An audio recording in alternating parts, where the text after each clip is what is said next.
तो एपी के बारे में जान लिया, एपी की nth टर्म या जनरल टर्म हमने जान ली है, और उसके बेसिस पे हमने कुछ सिंपल क्वेश्चंस हमने प्रैक्टिस किए फर्स्ट लेक्चर में। तो अभी हम एपी के नेक्स्ट फेज पे बढ़ते हैं, that is sum of n terms in an AP. ये भी आप 10th क्लास में पढ़ चुके हैं, ठीक है, बट इट्स माय ड्यूटी कि सब चीजें फिर से एक बार फ्रेशली तरीके से जो है हम जो है कवर करते चले, ठीक है। तो एस एन यानी कि एस एन, ये फॉर्मूला आपने बार बार पढ़ा होगा, ठीक है। मान लेते हैं हमारे पास एपी क्या है, A1 A2 A3 और डैश डैश डैश AN और डैश डैश डैश। तो अगर इन सभी टर्म्स को ऐड कर दिया जाए, मतलब कि A1 plus A2 plus A3 और plus plus plus plus AN, तो इसको हम बुलाते हैं SN। वर्ड्स में कैसे बोल सकते हैं इसको, इसको बोल सकते हैं sum of n terms of N AP, ठीक है। अभी तो एपी की सीक्वेंस हमने सिर्फ nth टर्म निकालनी सीखी थी, अब nth टर्म तक सभी टर्म्स का सम अगर कर दे, first term, second term, third term, fourth term, nth term, सभी टर्म्स को ऐड कर दे, तो वो बन जाता है एसएन। एसएन का मतलब है sum of n terms. SN का जो फॉर्मूला होता है, एसएन का फॉर्मूला आप 10th क्लास में पढ़ के आए हैं, वो ये होता है n/2 2a और प्लस n-1 इंटू डी, ठीक है। ए और डी और एन आप सब पहले से ही जानते हैं। अच्छा, इसका एक और फॉर्मूला होता है S n is equal to n/2 a plus l, ठीक है। या फिर इसको ऐसे भी लिखा जा सकता है S n is equal to n/2 a plus a n. तो हो सकता है कभी कभी एपी में ऐसा हो, आपको फर्स्ट टर्म पता हो और लास्ट टर्म पता हो और नंबर ऑफ टर्म्स पता हो, एन की वैल्यू पता हो, ए पता हो, लास्ट टर्म यानी कि एल भी बोल देते हैं उसको, एल, ठीक है। ये एल मतलब है लास्ट टर्म, ठीक है। या फिर इसी लास्ट टर्म को हम क्या बोल सकते हैं, nth टर्म। भाई अगर n टर्म्स तक का सम निकालना है, n टर्म्स तक का सम निकालना है, इन सभी टर्म्स का सम निकालना है हमें, तो लास्ट टर्म हमारे लिए क्या होगी, nth टर्म ही तो होगी। तो अगर कहीं पे ऐसा हो फर्स्ट टर्म पता है, लास्ट टर्म पता है, तो आप ये वाला फॉर्मूला भी यूज कर सकते हैं, अदरवाइज ये वाला फॉर्मूला तो आप हमेशा ही यूज कर सकते हैं, ठीक है। तो चलिए, अच्छा अगर मान लो ये एपी है आपकी, मैं बाकी चीजों को यहां से हटा देता हूं, ये फॉर्मूला आपका साइड में भी लिखा हुआ है, तो ये फॉर्मूला आप याद करने की कोशिश कीजिए, इस फॉर्मूले में क्या क्या है, ठीक है। ये चीज है हमारे पास, इसमें बताई गई हैं सारी बातें कि ये ए का मतलब क्या है, फर्स्ट टर्म है, ये डी का मतलब क्या है, हमारा कॉमन डिफरेंस है, और ये एन का मतलब क्या है, नंबर ऑफ टर्म्स है, और एस एन का मतलब क्या है, सम ऑफ एन टर्म्स है, ठीक है। तो अगर आपको S10 निकालना है तो S10 का फॉर्मूला क्या बन जाएगा, 10/2 इंटू 2a प्लस 9d, ठीक है, क्योंकि n-1 10-1 कितना हो जाएगा, 9 हो जाएगा। और फिर आप a और d की वैल्यू पुट करके आप सम निकाल सकते हैं। a और d कैसे कैलकुलेट करना है वो अलग अलग तरीके से हमने पिछली वीडियो में देखा था, ठीक है। अच्छा, अगर आपकी फर्स्ट टर्म है, जैसे सिर्फ आपकी कौन सी टर्म है, आपकी सिर्फ फर्स्ट टर्म है, तो अगर सिर्फ एक टर्म तक का सम निकालना है तो क्या उसको हम S1 बोल सकते हैं। भाई S1 का मतलब क्या हुआ, सिर्फ एक टर्म का सम यानी कि A1। तो एक टर्म का सम कितना आएगा, एक टर्म का सम तो उतना आएगा जितना हमारी फर्स्ट टर्म होगी, तो जितनी ही हमारी फर्स्ट टर्म की वैल्यू होगी उतना ही हमारा फर्स्ट टर्म का सम या S1 होगा। S2 का मतलब क्या है, S2 में हमें A1 और A2 दोनों ऐड करने हैं, तो S2 का मतलब क्या है, A1 प्लस A2 दोनों ऐड करने हैं, ठीक है। और S3 का मतलब क्या है, S3 का मतलब है A1 प्लस A2 और प्लस A3, इन तीनों को अगर हम ऐड कर देंगे, ठीक है, इन तीनों को ही अगर ऐड कर देंगे तो हमें क्या मिल जाएगा, S3 मिल जाएगा, ठीक है। अच्छा, अब क्या आप मेरे को ये बात बता सकते हैं कि आपको S1 पता है, आपको S2 पता है, या फिर आपको S3 भी पता है मान लो, तो क्या आप कॉमन डिफरेंस D निकाल सकते हैं। कॉमन डिफरेंस कैसे निकालेंगे, या फिर आप यहां से nth टर्म निकाल सकते हैं, या A निकाल सकते हैं, या D निकाल सकते हैं, ये सब आप कैसे निकालेंगे, तो ये क्वेश्चन आ जाता है, ठीक है। तो आप बोलेंगे सर A तो सीधा सीधा आ जाएगा, S1 जो है वो A के ही इक्वल है, इसमें तो कोई डाउट नहीं है, चलो मान लिया आपकी बात, ठीक है। तो D कैसे निकालेंगे, ठीक है, या फिर nth टर्म कैसे निकालेंगे। तो d निकालने का तरीका क्या है सर, हम एक काम कर लेते हैं। S2 का मतलब क्या है, S2 का मतलब है पहली दो टर्म्स का सम, और S1 का मतलब क्या है, सिर्फ पहली टर्म का सम। अगर हम S2 में से S1 को माइनस कर दें तो हमें A2 मिल जाएगी। क्योंकि भाई देखो, अगर आप इन दोनों टर्म्स में से सिर्फ ये टर्म माइनस करेंगे तो क्या बचेगा आपके पास, सेकेंड टर्म बचेगी कि नहीं बचेगी। ठीक है, तो A2 आ जाएगी, और फिर A2 में से फर्स्ट टर्म A1 को माइनस कर देंगे तो हमें क्या मिल जाएगा, कॉमन डिफरेंस D मिल जाएगा। मिलेगा कि नहीं मिलेगा, ये हम पहले भी पढ़ चुके हैं D कैसे मिलता है। सेकंड टर्म में से फर्स्ट टर्म को माइनस कर दिया, थर्ड टर्म में से सेकंड टर्म को माइनस कर दिया। ठीक है, या फिर आप क्या कर सकते हैं, आप एक और काम कर सकते हैं कि सर हम S1 की हेल्प से नहीं, हम तो S2 की हेल्प से निकालेंगे। मैं अगर आपको ये बोलूं कि मैंने आपको S2 प्रोवाइड कर दिया है, मैंने आपको S3 प्रोवाइड कर दिया है। ठीक है, यहां से हटा देते हैं बाकी सबको। तो ये है S2 आपका, S2 में क्या है, A1 प्लस A2 है, और S3 क्या है, S3 आपका A1 plus A2 plus A3 ये है। तो आप यहां से अब D कैसे निकालेंगे, तो बोलोगे आप सर पहले D से पहले हमें निकालना पड़ेगा थर्ड टर्म कैसे निकालेंगे सर, तीन टर्म्स के सम में से हम दो टर्म्स का सम माइनस कर देंगे। मतलब कि S3 में से अगर S2 माइनस कर देते हैं तो हमें क्या मिल जाएगा, थर्ड टर्म मिल जाएगी। अब ये देखिए यहाँ पे तीनों टर्म हैं, इनमें से ये दोनों माइनस हो जाएंगी तो आपके पास क्या बचेगी, थर्ड टर्म बच जाएगी माइनस होने के बाद। ठीक है, आपने A3 निकाल लिया है, A2 भी निकाल सकते हैं इसी तरीके से। A2 कैसे निकालेंगे सर, A2 इस तरीके से निकाल लेंगे, S2 माइनस S1। ठीक है, और फिर A3 में से A2 को माइनस करके आप क्या निकाल सकते हैं, अपना कॉमन डिफरेंस निकाल सकते हैं। ठीक है, तो इस तरीके से सम से हम A D या nth टर्म पे भी पहुंच सकते हैं, और nth टर्म या A है या D है वहां से इस फॉर्मूले के जरिए हम S पे भी पहुंच सकते हैं, सम पे भी पहुंच सकते हैं। ठीक है, तो चलिए।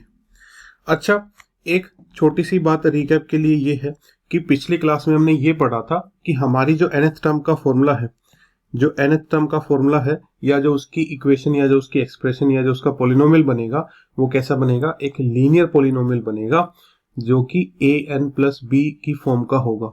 हमारी nth टर्म an का फॉर्मूला an प्लस b की फॉर्म का बनेगा, और उसमें से हमने ये दो बातें निकालनी सीखी थी। सिर्फ देखते ही हम बता सकते हैं कि अगर an दिया है an plus b, capital A into n plus b, तो उसकी जो फर्स्ट टर्म स्मॉल a होगी वो कितना होगा, वो उसकी हो जाएगी capital A plus capital B, यानी कि जो n का कोफिशिएंट है और जो कांस्टेंट टर्म है वो।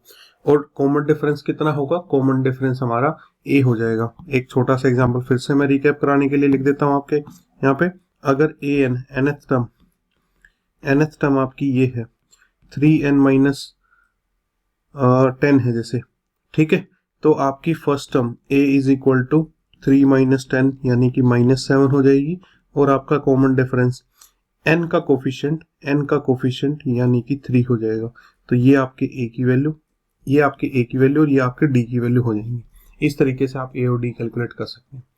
ठीक है, और याद रखिए an हमेशा कैसा होगा, लीनियर पॉलिनोमियल होगा। किस वेरिएबल में, n वेरिएबल में। तो Sn के बारे में भी कुछ ऐसा ही पढ़ेंगे हम कि जो Sn है यानी कि सम ऑफ n टर्म्स है, वो कैसा पॉलिनोमियल होगा, वो आपका होगा एक क्वाड्रेटिक पॉलिनोमियल। ठीक है, और वो किस टाइप का दिखाई देगा आपको, वो आपको दिखाई देगा an² प्लस bn टाइप का दिखाई देगा। मतलब कि अगर मैं आपके सामने 4-5 ऐसी एक्सप्रेशन लिखूं जैसे कि ये Sn is equal to 3n² plus 4n, Sn is equal to -6n² minus 2n, या Sn is equal to 6n plus 4, Sn is equal to 6n³ plus 4n² plus 5n minus 1। तो जो किसी AP का जो सम बनेगा वो ये भी बनेगा, वो ये भी बनेगा। ठीक है, वो ये नहीं बनेगा और ये नहीं बनेगा। ठीक है, तो इस तरीके से आपको ध्यान रखना है कि Sn का जो फॉर्मूला बनेगा वो कैसा बनेगा, वो इस टाइप का बनेगा। वो आपका बनेगा एक क्वाड्रेटिक पोलिनोमियल इस टाइप से, S n is equal to capital A into n square और कैपिटल बी इंटू एन। ठीक है, एन स्क्वेयर का जो कोफिशिएंट है उसको ए बुलाया है हमने, एन का कोफिशिएंट जो है वो बी बुलाया है। ठीक है, तो अब हमारा सवाल ये है, क्या हम एस एन के फॉर्मूले को देख के, क्या इस फॉर्मूले को देख के हम क्या ए को फाइंड आउट कर सकते हैं, क्या डी को फाइंड आउट कर सकते हैं, और क्या nth टर्म को हम फाइंड आउट कर सकते हैं। जैसे हमने यहाँ पे ए एन को देख के ए और डी फाइंड आउट कर लिया था, क्या एस एन को देख के ये तीन चीजें हम फाइंड आउट कर सकते हैं कि नहीं कर सकते हैं।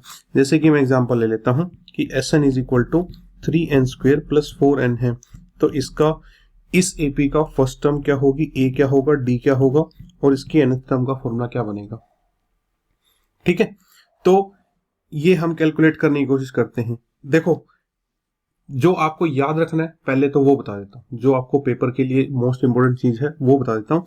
इसकी जो फर्स्ट टर्म बनेगी वो बनेगी a प्लस बी। ये हो गया आपका फॉर्मूला नंबर 1 जो आपको पेपर के लिए याद रखना है कि n की जगह 1 अगर रख देंगे तो s1 मिल जाएगा।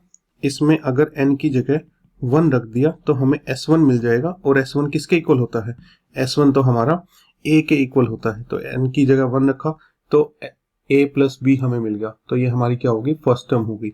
ठीक है, और मोस्ट इंपोर्टेंट, सबसे इंपोर्टेंट इस पेज का जो रहने वाला है वो ये सेकंड इक्वेशन रहने वाली है कि जो कॉमन डिफरेंस है वो रहेगा a जो हमारा है उसका ट्वाइस इस n स्क्वेयर के साथ जो नंबर लिखा है, n स्क्वेयर के साथ जो नंबर लिखा है उसका ट्वाइस हमारा कॉमन डिफरेंस हो जाएगा। और अगर a और d हमें पता चल गए हैं तो फिर हम इस तरीके से हम अपना जनरल टर्म का फॉर्मूला भी बना सकते हैं, या फिर आप कह सकते हैं अपना वही पुराना तरीका भी यूज कर सकते हैं, a plus n minus 1 into d. A भी पता है और डी भी पता है, और n की फॉर्म में, n वेरिएबल की फॉर्म में ये एक लीनियर पोलिनोमियल हमें मिल जाएगा इन वेरिएबल, कौन से वेरिएबल में, n वेरिएबल में। ठीक है, किसका फॉर्मूला बन जाएगा, ए एन का फॉर्मूला मिल जाएगा। तो इसी एग्जांपल को करके देखते हैं। तो इसका जो फर्स्ट टर्म होगी वो 3 प्लस 4 यानी कि 7 हो जाएगी। इसका जो कॉमन डिफरेंस है वो 3 का डबल यानी कि 6 हो जाएगा, और इसकी जो nth टर्म है वो a plus n minus 1 into d यानी कि 7 प्लस एन माइनस 1 इंटू 6 यानी कि 7 प्लस 6 एन माइनस 6 यानी कि 1 प्लस 6 एन हो जाएगा इसका फॉर्मूला। तो ये हमारा nth टर्म हो गया। तो इतनी जल्दी आप कैलकुलेट कर सकते हैं। अब कुछ बच्चे जो कंसेप्ट के पीछे भागते हैं वो जरूर थोड़ा सा हैरान परेशान होंगे कि सर ने कैसे हमें रटने को दे दिया। अब मैं इसके पीछे का लॉजिक बताता हूँ कि कैसे ये आपके पास ये फॉर्मूला आया, ये फॉर्मूला आया कि a की वैल्यू a प्लस बी क्या आई, d हमारा 2 टाइम्स ऑफ a क्यों आया। पिछली बार हमारा d a था जब an के बारे में बात चल रही थी, तब d की वैल्यू a आई थी। अब जब sn के बारे में बात चल रही है d is equal to 2a क्यों आ रहा है। चलिए इसको देखते हैं एक बार। देखो, जो एक्सप्लेनेशन में नहीं जाना चाहते, जो ये लगता है कि हाँ हम क्वेश्चन प्रैक्टिस करके इन फॉर्मूले को डायरेक्ट याद कर सकते हैं, उनके लिए भी बढ़िया है, क्योंकि हमारा एक ऑब्जेक्टिव को पेपर है, इसमें हमें प्रूफ तो पूछे नहीं जाने वाले। मैं हमेशा हर चीज का कंसेप्ट या उसकी बिहाइंड द कर्टेन जो स्टोरी है वो इसलिए बताता हूँ क्योंकि एक बार उसका रीजन जान लेते हैं तो वो चीज हमें याद नहीं करनी पड़ती, वो हमारे दिमाग में वैसे ही बैठ जाती है। अगर हम भूल भी गए तो अभी मैं जो बताने जाऊंगा उस तरीके से वो फॉर्मूला पेपर में बैठ के फटाफट सेकंड में बना सकते हो कि अच्छा ऐसे ऐसे हम सर ने फॉर्मूला जनरेट किया था। ठीक है, तो देखते हैं उसका क्या है। भाई देखो, मैं कहता हूं कि ये हमारा फॉर्मूला है किसका, एस एन का, सम ऑफ एन टर्म्स का। अगर मैं इसमें एन को 1 पुट करता हूं तो क्या मिलेगा, S1 is equal to a into 1 का स्क्वेयर प्लस बी इंटू 1, और ये तो a प्लस बी आ गया। लेकिन S1 किसको रिप्रेजेंट करता है, पिछले पेज पे देखा था S1 किसको रिप्रेजेंट करता है, सिर्फ फर्स्ट टर्म को रिप्रेजेंट करता है। तो A1 यानी कि a इज इक्वल टू कितना आ जाएगा, a प्लस बी। तो ये तो मैंने बता दिया, a प्लस बी आ गया। ठीक है, अब d को कैलकुलेट करने की कोशिश करते हैं। ठीक है भाई, हमने S1 जो है a प्लस बी कैलकुलेट कर लिया। अच्छा, इसमें n को 2 पुट करेंगे तो क्या आएगा, S2 आएगा। S2 कितना आएगा, a इंटू 2 का स्क्वेयर प्लस b इंटू 2, और ये हो जाएगा 4a प्लस 2b। ठीक है, और अगर आप इस चीज को पहचान सको कि S2 में से अगर S1 को माइनस करेंगे तो क्या मिलेगा, दो टर्म्स के सम में से, दो टर्म्स का सम मतलब a1 प्लस a2 में से, ये s2 है, अगर सिर्फ एक टर्म का सम यानी कि s1 माइनस करेंगे तो हमें क्या मिलने वाला है, हमें मिलने वाली है सेकंड टर्म। ठीक है, तो दो टर्म्स के सम में से एक टर्म का सम माइनस करेंगे तो सेकंड टर्म मिल जाएगी, यानी कि s2 की वैल्यू है 4a प्लस 2b और माइनस s1 कितना है a प्लस b, और ये हमारे पास सेकंड टर्म जो है वो कितनी आ जाएगी 3a प्लस b। तो ये आ गई हमारी सेकंड टर्म और ये आ गई हमारी first term is equal to a, ये हो गई हमारी फर्स्ट टर्म। तो इक्वेशन नंबर a और इक्वेशन नंबर b, अगर मैं b इक्वेशन में से a इक्वेशन माइनस कर देता हूँ, a2 में से a1 माइनस कर देता हूँ, तो हमें क्या मिलता था, कॉमन डिफरेंस। कॉमन डिफरेंस कैसे निकालते थे, सेकंड टर्म में से फर्स्ट टर्म को माइनस करके, और सेकंड टर्म हमने क्या निकाल ली है, यहाँ पे हमने निकाल ली है 3a प्लस b, और फर्स्ट टर्म हमने क्या निकाल ली है a प्लस b, इन दोनों को माइनस करेंगे तो d हमारा कितना आ जाएगा 2a। तो ये था उसके पीछे का रीजन। तो अब हम फिर से वहीं पे आ जाते हैं जो हमें पेपर के लिए याद रखना है। पेपर के लिए एक तो ये पिछली क्लास का याद रखना है कि nth टर्म एक लीनियर एक्सप्रेशन होगी an प्लस b, जहां से a इस तरीके से होगा और d इस तरीके से होगा। ठीक है, और Sn का जो फॉर्मूला होने वाला है वो an स्क्वायर प्लस bn होने वाला है, और वहां से फर्स्ट टर्म जो होगी वो a प्लस b होगी, और जो कॉमन डिफरेंस है वो कितना होगा, 2 टाइम्स ऑफ a होगा। ठीक है, तो चलिए आगे बढ़ते हैं। तो हमने ये सीख लिया, ठीक है, हमने ये सीख लिया, और हमने ये भी जान लिया कि अगर nth टर्म n टर्म्स के सम में से, सम ऑफ n टर्म्स में से अगर हम माइनस कर देंगे क्या, सम ऑफ n माइनस 1 टर्म्स, तो हमें क्या मिलेगा, nth टर्म मिल जाएगी। ये यहाँ पे ये कहना चाहता है कि इस लास्ट वाले पार्ट में ये वाली बात चल रही है कि अगर हम, ये हमारे पास AP है, जैसे A1 A2 A3 और dash dash dash an minus 1 और लास्ट टर्म an, तो भाई अगर हम यहां तक का सम लेंगे तो वो क्या बनेगा, Sn बनेगा, और अगर हम यहां तक का सिर्फ सम लें तो वो क्या बनेगा, Sn माइनस 1 बनेगा। तो Sn में से अगर Sn माइनस 1 करेंगे तो हमारे पास क्या बचेगा, सिर्फ यही वाली टर्म तो बचेगी, तो an ही तो बचेगा। तो nth टर्म का फॉर्मूला ये बन जाता है Sn माइनस Sn माइनस 1। तो n टर्म्स में से, मतलब अगर आपको 10वीं टर्म निकालनी है तो 10 टर्म के सम में से आप 9 टर्म्स का सम माइनस कर दीजिए, ये मतलब है इसका।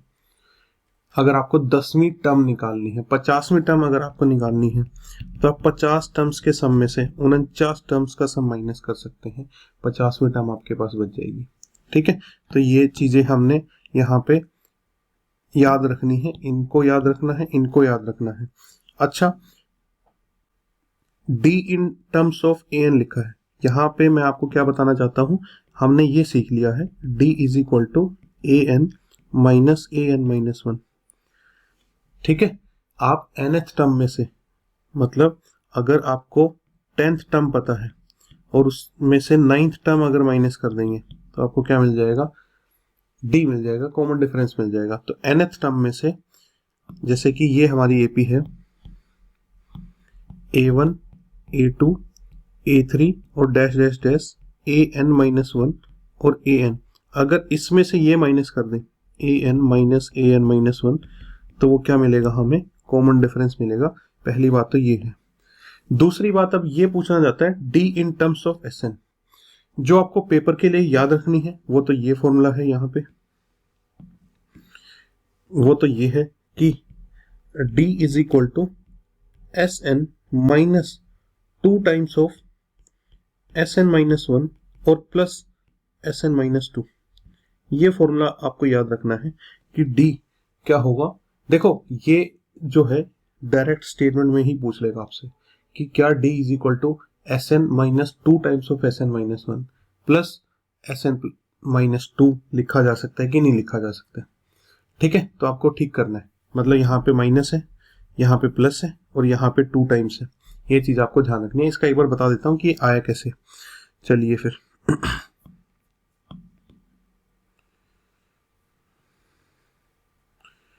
आप ये बताइए कि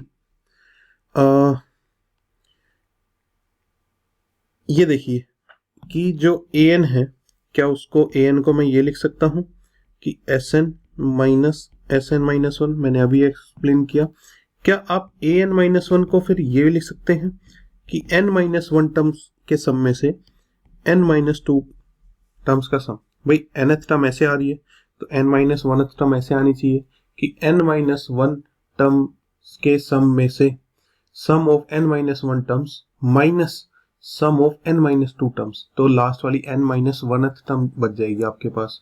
ठीक है, तो अब आप मेरे को ये बताइए, क्या हमने यहाँ पे ये सीखा कि d is equal to a n minus one होता है nth टर्म में से, इसमें से अगर ये माइनस कर देंगे हम तो हमें d मिल जाएगा। तो ए एन की जगह मैं क्या लिख सकता हूँ? ए एन की जगह मैं लिख सकता हूँ एस एन माइनस वन, और ए एन माइनस वन की जगह क्या लिख सकता हूँ? ए एन माइनस वन की जगह मैं लिख सकता हूँ इसकी जगह मैं क्या लिख सकता हूँ? ये वाली चीज। तो ये हो जाता है S n minus one minus s n minus two, और जब आप इसको सिंप्लीफाई करेंगे तो आपको मिलेगा d is equal to s n minus two times of s n minus one और plus s n minus two. तो इस फॉर्मूले की मैं आपको बात कर रहा था कि आपको ये इस तरीके से याद रखना है। ठीक है, तो बाकी जो चीजें हैं मैं इरेज कर देता हूं, जो आपको नहीं याद रखनी है आप उनको भूल भी जाएंगे तो कोई प्रॉब्लम नहीं होगा, लेकिन अभी जो लिखा है यहाँ पे, ठीक है, मतलब कि ये वाली बातें, ये वाली बातें, ये वाली चीज और ये वाली चीज, ये जो चार रेड सर्कल मैंने बनाए हैं इनको आप प्लीज याद रखिएगा। इन पे बहुत क्वेश्चन आते हैं, और सिर्फ याद रखने वाला ये नहीं कि आपने ब्लाइंडली इनको मगअप कर लिया, मैंने आपको पूरा डेप्थ तक इनको समझाने की कोशिश की है, तो इनको आप समझिएगा और हर चीज का मतलब अपने ध्यान में रखिएगा कि हाँ इसका ये मतलब है, और आगे जाके उसी तरीके से उसको यूज कर पाएंगे हम। ठीक है, तो चलिए, कई बार ऐसा होता है कि हमें दो एपी दे दी जाती हैं, ठीक है, और उन दोनों एपीज के एन टर्म्स का सम दे दिया जाता है या उसकी रेशो दे दी जाती है, और हमसे पूछा जाता है कि उसकी nth टर्म, पहले वाली एपी की nth टर्म और दूसरी वाली एपी की nth टर्म की रेशो बताओ। मैं एक बार लिख देता हूँ, जैसे कि हमारे पास दो एपी हैं, ये फर्स्ट एपी है और ये एक सेकंड एपी है। लेट्स से ये A1, A2, A3 और डैश डैश डैश AN और डैश डैश, ऐसा कुछ है। ठीक है, मान लेते हैं AN इसकी लास्ट में, यहीं तक ले लेते हैं। और एक दूसरी एपी है, लेट्स से उसको हम दूसरे किसी नाम से बुला देते हैं, A1 डैश, A2 डैश, ये डैश का मतलब सिर्फ अलग नाम देने के लिए है, ठीक है, और A3 डैश और dash dash dash AN dash, ये कोई दूसरी एपी है। क्वेश्चन में क्या गिवन होगा? क्वेश्चन में ये गिवन होगा कि इसकी एन टर्म्स का सम, इसकी एन टर्म्स का सम यानी कि SN, और इसकी एन टर्म्स का सम यानी कि उसको हम बुला देते हैं किस नाम से? SN dash. ठीक है, sum of n terms of first AP, sum of n terms of second AP, इन दोनों की रेशियो प्रोवाइड कर देता है, इन दोनों की आपको क्वेश्चन में रेशियो प्रोवाइड कर देता है, रेशियो गिवन हो जाती है क्वेश्चन में। पूछता क्या है? पूछेगा ये आपसे कि मेरे को इसकी nth टर्म और इसकी nth टर्म की रेशियो बताओ। ठीक है, यहाँ पे फिर से अलग से लिख देता हूं मैं, क्या गिवन होगा क्वेश्चन में? ये गिवन होगा कि SN और SN डैश की रेशियो कुछ गिवन होगी, लेट्स से आपको 3n+4 अपॉन 7n माइनस 5, ऐसी कुछ रेशियो गिवन होगी, और आपसे ये पूछेगा कि मेरे को दोनों की nth टर्म की रेशियो बता दो। ठीक है, ये क्वेश्चन पूछ सकते हैं, या फिर ये क्वेश्चन पूछ सकते हैं मेरे को दोनों की 10th टर्म की रेशियो बता दो, और कभी कभी ये भी पूछ लेता है मेरे को दोनों के कॉमन डिफरेंस की रेशियो बता दो, कि भाई इसका कॉमन डिफरेंस अगर d है और इसका कॉमन डिफरेंस अगर d डैश है तो दोनों के कॉमन डिफरेंस की रेशियो बता दो। या फिर ये पूछ लेता है मेरे को दोनों की फर्स्ट टर्म की रेशियो बता दो, a डैश या a1 डैश और a1 और a1 डैश, इन दोनों की फर्स्ट टर्म की रेशियो बता दो। ये क्वेश्चन पूछे जाते हैं आपसे। तो इन सभी केसेस में आपको क्या करना है, अगर आपको ये गिवन है, ये वाली चीज आपको गिवन है, क्या गिवन है? पहली टर्म, पहली एपी की एन टर्म्स का सम अपॉन सेकंड एपी की एन टर्म्स का सम, SN अपॉन SN डैश अगर आपको गिवन है, तो उस गिवन वाले फॉर्मूले में n को रिप्लेस कर देंगे, n रिप्लेस्ड बाय किससे? 2n-1 से, 2n-1, n को रिप्लेस कर देंगे किससे, 2n-1 से, मतलब इसमें यहाँ पे n है और यहाँ पे n है, और n की जगह अगर आप लिख देते हैं 2n-1, तो ये बाकी सब हटा के मैं लिख रहा हूँ, तो आपकी जो आ जाएगी nth टर्म की रेशो आ जाएगी। तो आपका जो आंसर बनेगा वो बनेगा 3 into 2n-1 plus 4 upon 7 into 2n-1 और -5। इसको थोड़ा सा सिंप्लीफाई करेंगे, 6n minus 7 -3 plus 4 divided by 14n -7 -5, ये हो जाएगा हमारे पास 6n plus 1 divided by 14n -12। ये जो है ये आपकी रेशो आ गई दोनों की nth टर्म और nth टर्म की रेशो। पहली एपी की nth टर्म और दूसरी एपी की जो nth टर्म की रेशो है वो यहाँ से इस फॉर्मूले से दी जा सकती है, 6n प्लस 1 अपॉन 14n -12, जब आपको क्या गिवन था, दोनों के n टर्म्स के सम की रेशो गिवन थी। अब आपसे ये पूछा उसने कि 10th टर्म की रेशो बताओ, तो 10th टर्म की रेशो भी हम यहीं से कैलकुलेट कर लेंगे। ठीक है, 10th टर्म की रेशो कैसे कैलकुलेट करेंगे भाई, अगर मान लो उसने फर्स्ट और सेकंड एपी दोनों की 10th टर्म की रेशो पूछी है, तो इसमें n is equal to 10 put करो, तो 6 इंटू 10 प्लस 1 अपॉन 14 इंटू 10 -12। भाई ये तो हमारी nth टर्म की रेशो आ गई ना। अब वो फर्स्ट टर्म की रेशो पूछे, सेकंड टर्म की रेशो पूछे, थर्ड टर्म की रेशो पूछे या 10th टर्म की रेशो पूछे, हम इस फॉर्मूले में n की जगह वही रख देंगे। 15वीं टर्म की रेशो पूछी है कि उसने दोनों के 15th टर्म की रेशो पूछी है। ठीक है, तो क्या करेंगे, इसमें 15 रख देंगे, 6 इंटू 15 प्लस 1 अपॉन 14 इंटू 15 -12, वो रेशो आ जाएगी। फर्स्ट टर्म की रेशो पूछी है, फर्स्ट टर्म के लिए हम n को क्या पुट कर देंगे, इसमें n is equal to 1 put कर देंगे। ठीक है, तो अब मैं समराइज कर देता हूं कि आपको दो एपी की Sn अपॉन Sn डैश दिया गया है। कितना दिया गया है, an प्लस बी अपॉन में Cn प्लस डी, और आपसे क्वेश्चन की डिमांड है ये कि आप दोनों की nth टर्म की रेशो बताइए। तो वो क्या निकालेंगे, आप कैसे निकालेंगे, आप निकालेंगे n को किससे रिप्लेस करके, 2n-1 से रिप्लेस करके। तो आपका फाइनल आंसर बन जाएगा a into 2n-1 plus b upon में c इंटू 2n-1 और प्लस में d। ठीक है, n की जगह 2n-1 आ जाएगा। इसके पीछे प्रूफ है, प्रूफ आप 11th क्लास की एनसीईआरटी में एग्जांपल्स में देख सकते हैं। ठीक है, बट हमारे लिए प्रूफ इंपॉर्टेंट नहीं है, हमें सिर्फ मेथड पे फोकस करना है। जैसे कि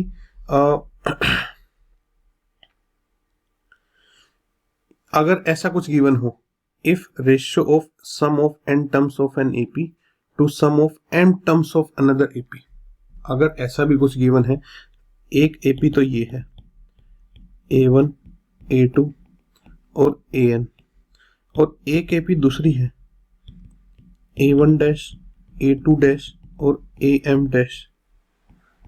ठीक है, इसकी तो n टर्म्स की सम की रेशो यानी कि Sn, और इसकी सिर्फ m टर्म्स की रेशो यानी कि Sm डैश।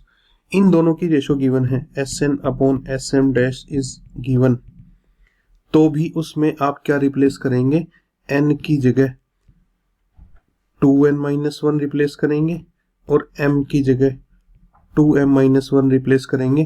किसके लिए, टू फाइंड ऊपर वाले की nth टर्म और नीचे वाले की mth टर्म की रेशो। अगर इन दोनों टर्म्स की रेशो पूछी है तो इस फॉर्मूले में भी, इस तरीके में भी आपको n की जगह 2n-1 रिप्लेस करना है, m की जगह 2m-1 पुट करना है। वही पुरानी बात है, बस वहां पे क्या था, वहां पे दोनों जगह nth टर्म और nth टर्म की रेशो पूछी थी। अब यहाँ पे क्या पूछा है, यहाँ पे इसकी nth टर्म और इसकी mth टर्म, दोनों अलग अलग पोजीशन पे हैं दोनों टर्म्स, तो उनकी रेशो पूछी है। तो अगर मान लो Sn is equal Sn upon Sm दिया हुआ है 2n-4 अपॉन में 6m प्लस 5, तो आप n की जगह 2n-1, m की जगह 2m-1 पुट कर देंगे और आपकी जो वैल्यू आएगी वो nth टर्म और mth टर्म की रेशो आ जाएगी। ठीक है, चलिए फिर जैसे एनडीए 2022 का ये क्वेश्चन है कि if ratio of sum of n terms of two APs, दो एपी हैं तो उनकी जो n टर्म्स की रेशियो है वो कितनी दी गई है, 5n plus 4 upon 9n plus 6। और पहला क्वेश्चन हमसे पूछा है फर्स्ट टर्म की रेशियो। तो पहले तो भाई हमें यहाँ से निकालना पड़ेगा दोनों की nth टर्म की रेशियो। और वो कैसे निकलेगी? वो निकलेगी n को किससे रिप्लेस करके? 2n-1 से रिप्लेस करके। तो इसमें अगर रिप्लेस करते हैं 5n की जगह आ जाएगा 2n-1 प्लस 4 और नीचे n की जगह आ जाएगा 2n-1 प्लस 4। तो ये हमारा बनता है nth टर्म और नीचे दूसरी AP की nth टर्म। तो 10n-1 डिवाइडेड बाय 18n-5। अब फर्स्ट टर्म की रेशियो कैसे निकालेंगे? n को 1 पुट करके इसमें, ठीक है। तो ऊपर वाले की फर्स्ट टर्म और नीचे वाले की फर्स्ट टर्म, तो वो आ जाएगा 10 × 1 - 1 अपॉन 18 × 1 - 5। ये हो जाएगा 9 और ये हो जाएगा 13। ये हमारा इसका आंसर हो जाएगा। दोनों की फर्स्ट टर्म की रेशियो कितनी हो जाएगी? 9/13। दूसरा हमसे पूछा रेशियो ऑफ कॉमन डिफरेंसेस, ठीक है। मतलब पहली AP और दूसरी AP की कॉमन डिफरेंस की रेशियो पूछी है, ठीक है। उस पे भी आते हैं, चलो।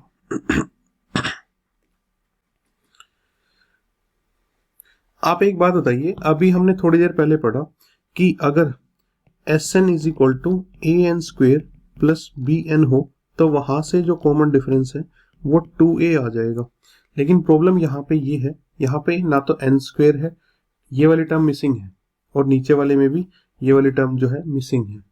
तो क्या कर सकते हैं? क्या मैं ऊपर नीचे n को मल्टीप्लाई करके इसमें n न्यूमरेटर में और n डिनोमिनेटर में मल्टीप्लाई करूं तो Sn/Sn' = 5n² plus 4n upon 9n² plus 6n मिल जाएगा मेरे को।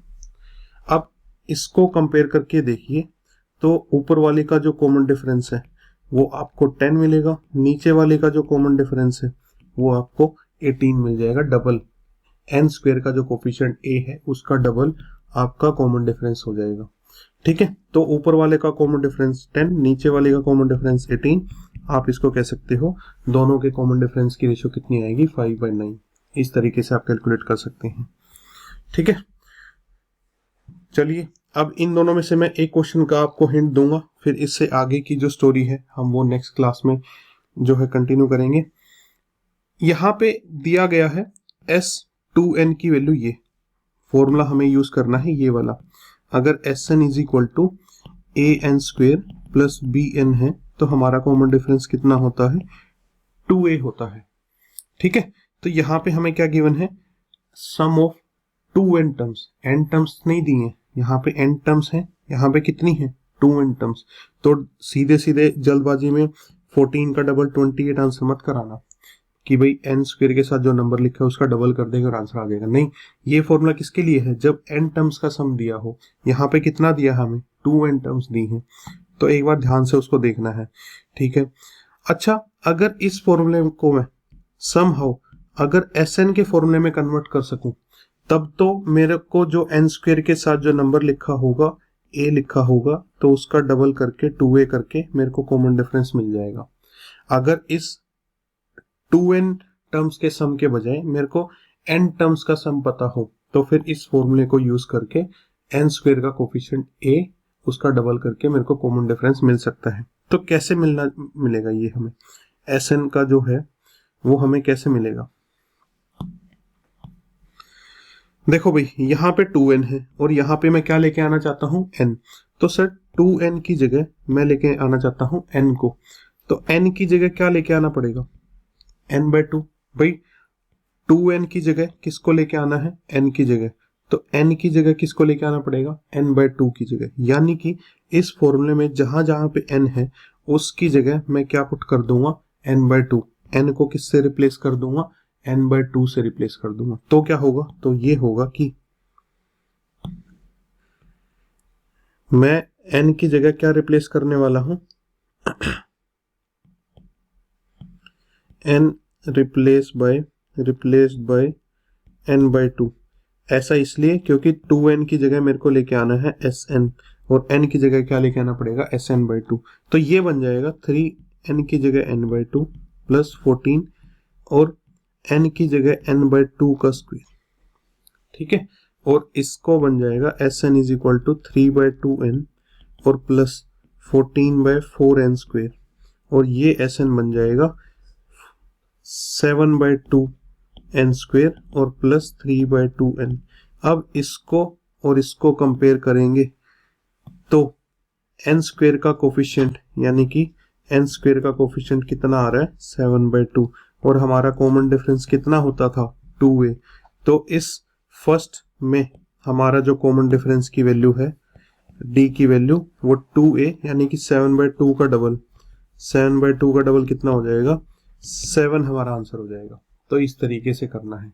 अब नेक्स्ट में मैं आपको एक हिंट दे देता हूं कि Sn/3 दिया हुआ है, n/3 टर्म्स का सम दिया हुआ है, कैसे आप इसको Sn बना सकते हैं।